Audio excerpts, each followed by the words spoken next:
Shalom, saudara-saudari yang dikasihi Kristus. Jumpa kita melalui renungan harian GKI Kuitang. Hari ini Senin tanggal 26 Oktober 2020 bersama saya Pendeta Emeritus Arti Sembiring. Tema kita pada kesempatan ini berbunyi, dibentuk menjadi alat keselamatan. Tema ini dilandasi dari firman Tuhan yang diambil dari kitab Nabi Yesaya, Yesaya pasal 64 ayat 8 yang berbunyi, tetapi sekarang ya Tuhan, Engkaulah Bapa kami tanah liat, dan Engkaulah yang membentuk kami, dan kami sekalian adalah buatan tangan-Mu. Demikian firman Tuhan ini. Berbahagialah orang yang melakukan firman Tuhan dengan tekun dan setia. Amin. Saudara-saudari yang dikasihi Kristus, seorang teman memperhatikan baju yang saya pakai. Dia berkomentar, merek apa bajunya? Pas amat buat kamu. Merek apa itu? Kok pas sekali? Saya jawab, ini baju tidak bermerek. Kainnya juga murahan. Tetapi saya bikin di tukang jahit. Ongkosnya juga murah. Tetapi pas buat saya. Begitulah kadang beda pakaian jadi atau baju yang sudah jadi dengan pakaian yang dibeli yang dibikin di tukang jahit. Dibuat oleh tukang jahit sesuai dengan ukuran dan bentuk badan kita. Beda dengan pakaian jadi yang mau tidak mau itulah yang pas. Mari saudara-saudari yang dikasihi Kristus, melalui firman Tuhan dari Yesaya 64 ayat 8. Tetapi sekarang ya Tuhan, Engkaulah Bapa kami. Kami adalah tanah liat, dan Engkaulah yang membentuk kami. Dan kami sekalian adalah buatan tangan-Mu. Kita ini di hadapan Tuhan, berdasarkan Yesaya 64 ayat 8 ini, bukan barang jadi seperti pakaian jadi tadi yang ditemukan oleh Tuhan. Tetapi kita dibentuk oleh tangan Tuhan. Dibentuk oleh tangan Tuhan yang membawa kemuliaan Tuhan sendiri. Tetapi sayang sekali, sejak manusia pertama yang diciptakan menurut gambar dan rupa Allah, itulah kemuliaan yang tertanam, yang terkait dalam ciptaan manusia Adam dan Hawa. Tetapi sayang sekali, sejak manusia pertama Adam dan Hawa ini sudah jatuh ke dalam dosa dan hilang kemuliaan Allah yang sudah tertanam dalam ciptaannya manusia tadi.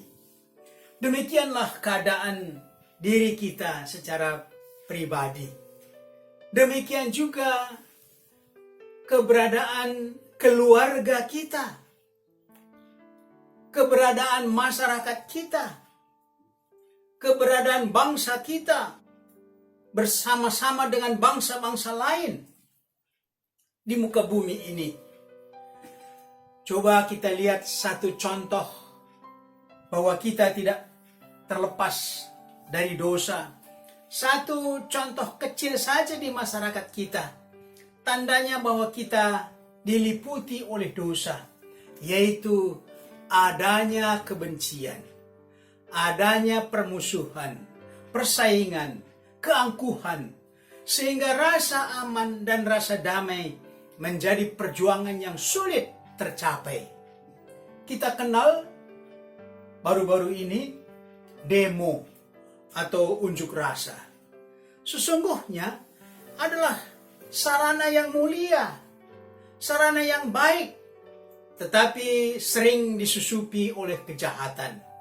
Demikianlah suasana dunia, khususnya juga di masyarakat kita yang sudah dikuasai oleh dosa.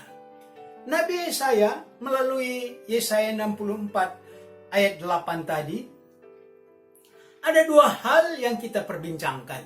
Pertama, merupakan pengakuan bahwa Tuhan adalah Bapa mereka, Bapa umat Israel yang disapa oleh Nabi Yesaya. Berarti umat itu adalah anaknya. Sebagai anak yang dikasihi, diasuh dan dirawat, dididik, diajar oleh Tuhan. Tetapi yang dasarnya manusia berdosa, tetap juga manusia berdosa. Umat Israel yang berdosa.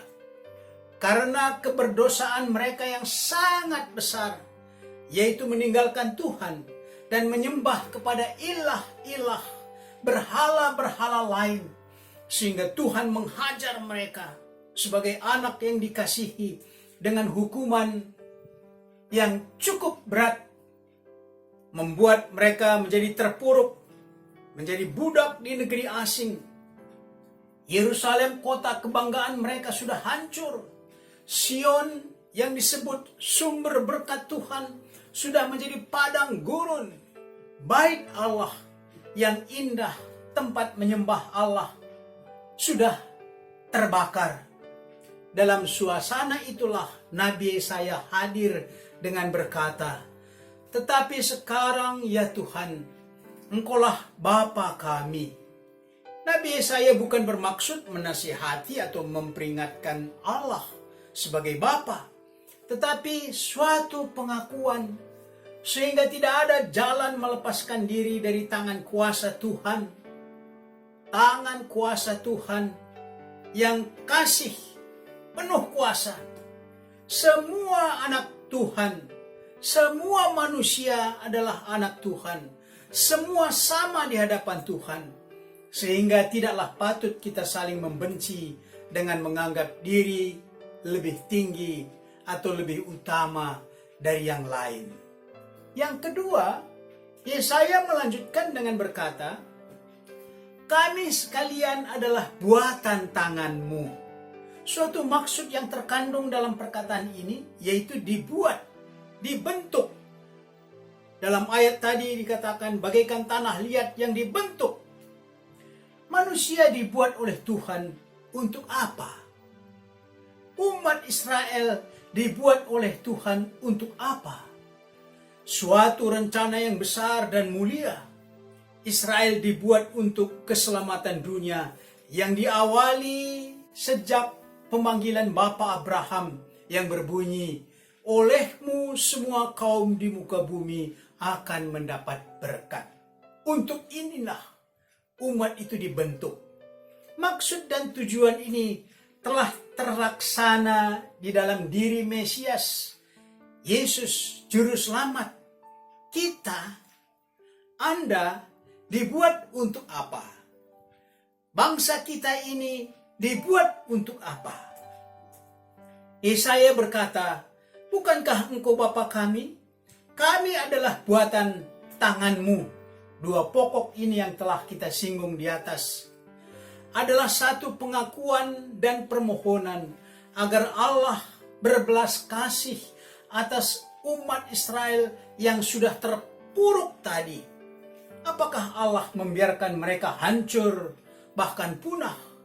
Demikian juga Yesaya berkata, "Kami ini adalah buatan tanganmu." Untuk apa dibuat?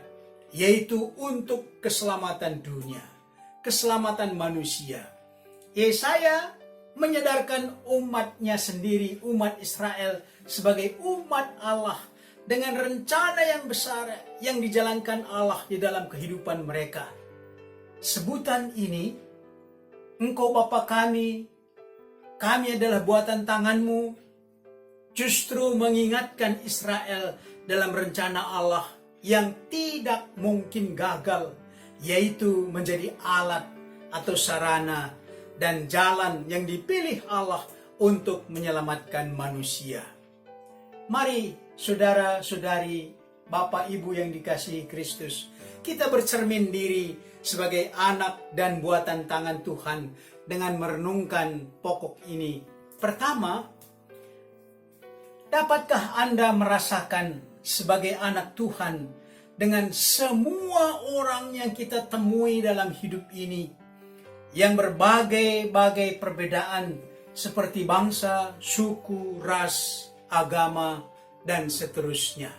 Dapatkah Anda merasakan sebagai anak Tuhan dalam kebersamaan kita ini?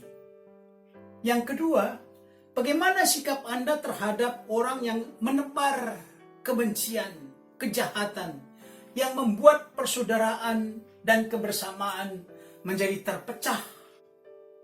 Apa tekad Anda? Yang ketiga, apa tekad Anda agar tetap mampu menjadi suara, menjadi saudara bagi sesama yang lain? Apa tekad Anda? Apa yang Anda mau lakukan agar tetap menjadi saudara bagi orang lain? Mari berdoa. Bapa kami yang di sorga, kami manusia adalah anak Bapa, buatan tangan Tuhan. Bumi ini adalah rumah kami bersama. Mampukan kami menjadi saudara di dalam Tuhan dengan semua orang yang kami jumpai dalam hidup ini. Oleh kuasa Allah Roh Kudus, pakai kami menyingkirkan kebencian, perpecahan di bumi ini, di masyarakat kami, di kota Jakarta, di jemaat gereja kami. Kami berdoa untuk saudara-saudara kami yang bertugas di bidang kesehatan, yang mengusahakan menghentikan wabah COVID-19. Karuniakan hikmat bagi mereka. Bagi saudara kami yang terjangkit COVID-19, kami mohon Tuhan menolong untuk kesembuhan mereka. Juga yang sakit berbagai penyakit, berkati mereka dengan kesembuhan. Berkati gereja Tuhan di seluruh negara di bumi ini, agar mampu membawa persaudaraan dengan sesama.